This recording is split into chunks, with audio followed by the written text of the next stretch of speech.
உடல்ல கெட்ட கொழுப்பு நெறைய சேர்ந்து ஒரு சிலருக்கு உடல் பருமனாக இருக்கும். பொதுவாகவே பெண்களுக்கு வெயிட் கெயின் ஆகுதுன்னா, அடிவயிற்று பகுதி, தொடை பகுதி இந்த இடத்துல தான் ஃபர்ஸ்ட்டு ஃபேட் டெபாசிட் ஆகி பெருசா தெரியும். முக்கியமாக அது நம்மளுடைய ஹார்மோன்ஸை டிஸ்டர்ப் பண்ணாத மாதிரி நம்ம பார்த்துக்கணும். ஸோ அதில் என்னென்ன இன்கிரியன்ட்ஸ் இருக்குன்ட்டு தெளிவாக தெரிஞ்சதுக்கப்புறம் அந்த மாதிரியான ஹெல்த் ட்ரிங்க்ஸை நம்ம உணவு முறைகள் அப்படின்னு சொல்லும்போது எந்தெந்த மாதிரியான உணவு முறைகளை நம்ம ஃபாலோ பண்ணுறோன்றது ரொம்ப கவனமாக இருக்கணும். ஸோ உணவு முறைகளை பொறுத்த வரைக்கும் நல்லாவே ஈஸியாக டைஜஷன் ஆகிற மாதிரியான உணவுகளை நம்ம ஃபாலோ பண்ணிக்கணும்.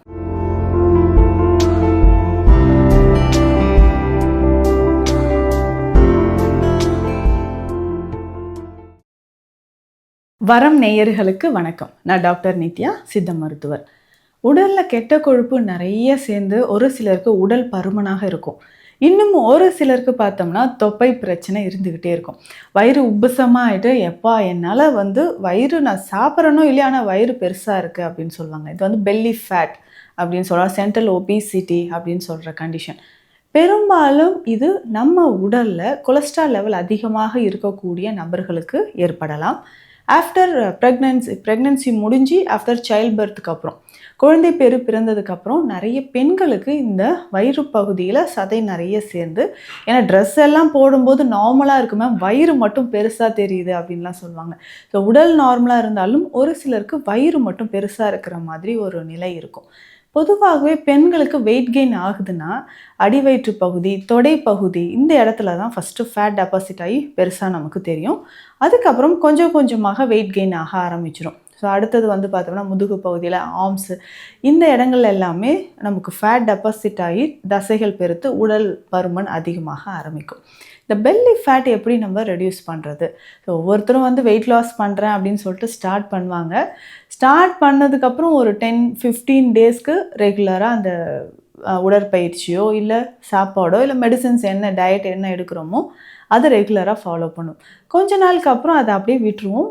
அதுக்கப்புறம் இன்னொரு முக்கியமான விஷயம், எல்லாருக்குமே தெரிய வேண்டிய விஷயம் என்னென்னா, ஸோ மார்க்கெட்டில் கிடைக்கக்கூடிய சில வெயிட் லாஸ் ஹெல்த் மிக்ஸ் அப்படின்ட்டு கிடைக்குது.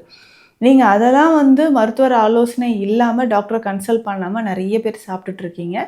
ஸோ அதனால் பக்க விளைவுகள் நம்ம பாதிப்புகள் ஏற்பட்டு நம்மக்கிட்ட ட்ரீட்மெண்ட் எடுக்கிறவங்களும் இருக்காங்க. ஸோ ஒரு முறை நம்ம அந்த மாதிரி வெயிட் லாஸ் பண்ணுறதுக்கான ஹெல்த் ட்ரிங்க்ஸ் ஏதாவது நீங்கள் எடுக்கிறீங்கன்னா டாக்டரை கன்சல்ட் பண்ணிவிட்டு அதுக்கப்புறம் ஸ்டார்ட் பண்ணுங்கள். ஏன்னா இதனால் பிற்காலத்தில் சிறுநீரக பாதிப்புகளோ இல்லை செரிமானம் தொடர்பான பிரச்சனைகளோ இல்லை அந்த மெடிசன் விட்டதுக்கப்புறம் அதை விட நான் 2 மடங்கு வெயிட் அதிகமாகிட்டேன் அப்படின்னு சொல்கிறவங்களும் நிறைய இருக்காங்க. முக்கியமாக அது நம்மளுடைய ஹார்மோன்ஸை டிஸ்டர்ப் பண்ணாத மாதிரி நம்ம பார்த்துக்கணும். ஸோ அதில் என்னென்ன இன்கிரியன்ட்ஸ் இருக்குன்ட்டு தெளிவாக தெரிஞ்சதுக்கப்புறம் அந்த மாதிரியான ஹெல்த் ட்ரிங்க்ஸை நம்ம ட்ரை பண்ணலாம். இதில் முக்கியமாக உணவு முறை மூலமே நம்ம ரொம்ப மன உளைச்சல் ரொம்ப டென்ஷன் ஆவாங்க. ஐயோ வெயிட் லாஸ் பண்ணணும் டெய்லி வெயிட் நின்று பார்ப்பாங்க. ஸோ அந்த மாதிரி இல்லாமல் ரொம்ப எளிமையாக உடல் எடையை குறைத்து நமக்கு தொப்பையை குறைப்பதற்கு நிறைய வழிமுறைகள் இருக்குது. ஸோ ஒரு முறை இப்போது நான் சொல்கிற டிப்ஸ் எல்லாமே ஃபாலோ பண்ணுறதுக்கு முன்னாடி, அடுத்து நம்ம மெடிசின்ஸ் எடுக்கிறதுக்கும் முன்னாடி என்ன பண்ணணும்னா, இன்றைக்கி டேட் போட்டு, என்றைக்கு நீங்கள் ஸ்டார்ட் பண்ணுறீங்களோ டேட் போட்டு ஒரு இன்ச் டேப் எடுத்து நம்மளுடைய வயிறு பகுதி எவ்வளோ இருக்குது, தொப்புளுக்கு நேராக இன்ச் டேப் வச்சு எவ்வளோ இருக்குன்னு நோட் பண்ணி வச்சுக்கணும். அதே மாதிரி கால் பகுதியில், தொடை பகுதியும் எவ்வளோ இருக்குது. ஸோ 2 இடத்துல தொடையில் நம்ம அளவு எடுக்கணும். ஸோ மேல் பகுதி, அதுக்கப்புறம் நம்ம நீ ஜாயிண்ட்டுக்கு ஒரு 4 விரலுக்கு மேலே நம்ம எடுத்து வச்சுக்கணும். ஸோ அளவு எடுத்து வச்சதுக்கப்புறம் எவ்வளவு ஒரு மாதத்துக்கு ஒரு முறை நம்ம திரும்பவும் நம்ம அளந்து பார்த்தா போதும். ஸோ இடையில மெஷர்மெண்ட் எடுத்து பார்த்து டென்ஷன் ஆக வேண்டாம். ஸோ ஒரு மாதத்துக்கு நமக்கு எவ்வளவு குறையுது அப்படின்றத தெரிஞ்சு வச்சுக்கலாம். ஒவ்வொருத்தருக்கும் ஒரு மாதிரி ரிசல்ட் இருக்கும். இதில் பேசிக்காக உணவு முறையில், அதாவது பெல்லி ஃபேட் குறைக்கணும் அப்படின்னு நினைக்கிறவங்க ரொம்ப ஜிம்முக்கு போயிட்டு 24 மணி நேரமும் எக்ஸசைஸ் பண்ணிவிட்டு ஒர்க் அவுட்ஸ் பண்ணிக்கிட்டே இருக்கணும்னு கிடையாது. நார்மலாக நம்ம செய்யக்கூடிய வேலைகள், சின்ன சின்ன வேலைகளை நம்ம நடந்து போகிறதோ இல்லை ரொம்ப கொஞ்சம் தூரம்னா ஜாகிங் பண்ணுறது, இல்லை காலையில் ரொம்ப சிம்பிளான எக்ஸசைஸ் யோகா பயிற்சிகள் செய்கிறது, இதன் மூலயமாகவே நம்ம வெயிட் லாஸ் பண்ணிக்கலாம். ரொம்ப சிம்பிளாக சொல்லணும்னா, ஒரு நாளைக்கு 10 முறை மாடிப்படி ஏறி இறங்கி தோப்பு காரணம் போட்டே வெயிட் லாஸ் பண்ணவங்களாம் நிறைய பேர் இருக்காங்க. ஸோ நம்ம சிம்பிளாக சொல்லக்கூடிய விஷயம் என்னென்னா, ஒர்க் அவுட்ஸ், நம்ம பாடியோட மசில்ஸை எந்த அளவுக்கு நம்ம வந்து ஒர்க் அவுட்ஸ் பண்ணி உடலுக்கு வந்து ஒரு ஹீட் கொடுக்கும் பொழுது மசில்ஸ் லேயருக்கு இருக்கக்கூடிய ஃபேட், லேயருக்கு இடையில இருக்கக்கூடிய ஃபேட் எல்லாமே நம்ம ஒர்க் அவுட்ஸ் பண்ணும்போது அது அப்படியே பேர்ன் ஆகி வெளியில் வரும். தான் கலோரிஸ் வந்து பேர்ன் ஆகி வெளியில் வருது. இதனோட நம்ம உணவு முறைகள் அப்படின்னு சொல்லும்போது எந்தெந்த மாதிரியான உணவு முறைகளை நம்ம ஃபாலோ பண்ணுறோன்றது ரொம்ப கவனமாக இருக்கணும். ஸோ உணவு முறைகளை பொறுத்த வரைக்கும் நல்லாவே ஈஸியாக டைஜஷன் ஆகிற மாதிரியான உணவுகளை நம்ம ஃபாலோ பண்ணிக்கணும். சரி, ஈஸியாக டைஜஷன் ஆகிற லோ கலோரிஸ் இருக்கக்கூடிய உணவு முறைகள். காலையில் எந்திரிச்சு நிறைய பேர் வந்து காலையிலேயே நம்ம வந்து நிறைய ஃபுட்ஸ் எடுக்கிறது, 3 வேளையும் அரிசி சாதம் சாப்பிட்றது, இந்த மாதிரியான ஹேபிட்ஸ் இருந்தால் அதை அவாய்ட் பண்ணிக்கணும். காலையில் வெஜிடபிள்ஸ், ஃப்ரூட்ஸ் இந்த மாதிரி நேச்சுரலான உணவுகள், சமைக்காத உணவு எடுத்தால் இன்னும் நமக்கு சிறந்தது. இது எப்படி எடுக்கலாம் அப்படின்னு பார்த்தோம்னா, ஒரு பவுலில் கொஞ்சமாக வெஜிடபிள்ஸ் வந்து நம்ம கட் பண்ணி எடுத்து வச்சுக்கணும். ஸோ அது வந்து பாயில் பண்ணாமல் பச்சை காய்கறிகள் கொஞ்சம் எடுத்து வச்சுக்கணும். முளைக்கட்டிய பயிறு வகைகள் அப்படின்னு சொல்கிறோம் இல்லைங்களா, பச்சை பயிறு, கொண்டைக்கடலை, இதில் வந்து கருப்பு எள்ளு, ஏதாவது ஒன்று வந்து 2-3 ஸ்பூன் இல்லை சின்ன பவுலில் எடுத்து வச்சுக்கணும். கொஞ்சமாக ஃப்ரூட்ஸ். இந்த ஃப்ரூட்ஸு அப்படின்னு சொல்லும்பொழுது இதில் பனானா எடுக்கலாம். பனானா சாப்பிட்டா வெயிட் கெயின் ஆகிடுமே அப்படின்னு பயப்பட வேண்டாம்.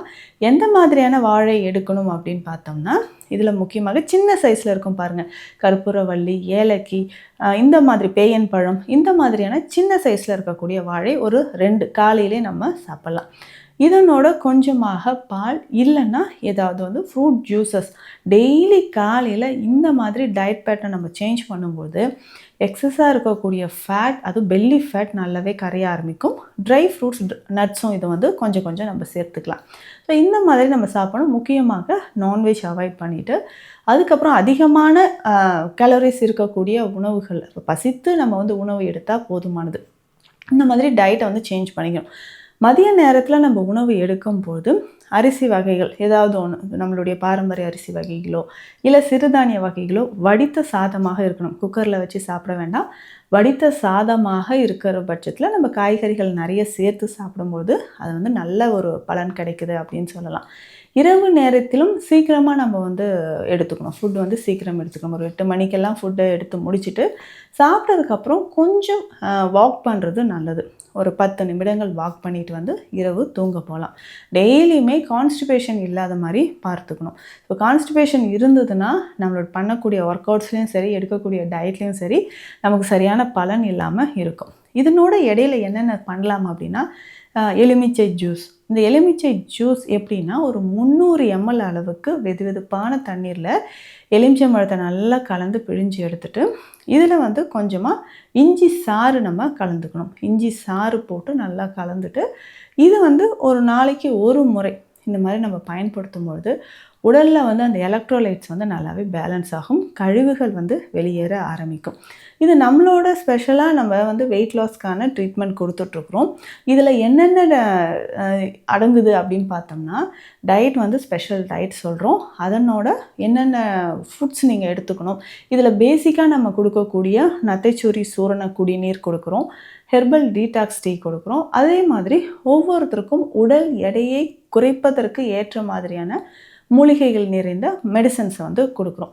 ஏன்னா ஒரு சிலருக்கு தைராய்டு ப்ராப்ளம் இருக்கும், அதுக்கேற்ற மாதிரி மெடிசன்ஸோ இல்லை பிசிஓடி ப்ராப்ளம் இருக்குது. ஸோ அந்த ஹார்மோன் ரிலேட்டட் ப்ராப்ளத்துக்கு ஏற்ற மாதிரியான உணவுகளை நம்ம கொடுத்து வெயிட் லாஸ் பண்ணிக்கலாம். ஸோ பெல்லி ஃபேட் இருக்குன்னா இதை குறைக்கிறதுக்கு ரொம்ப ஈஸியாக நம்ம வந்து குறைக்க முடியும். ஸோ சிம்பிளான எக்ஸசைஸ் மற்றும் உணவு முறைகள்.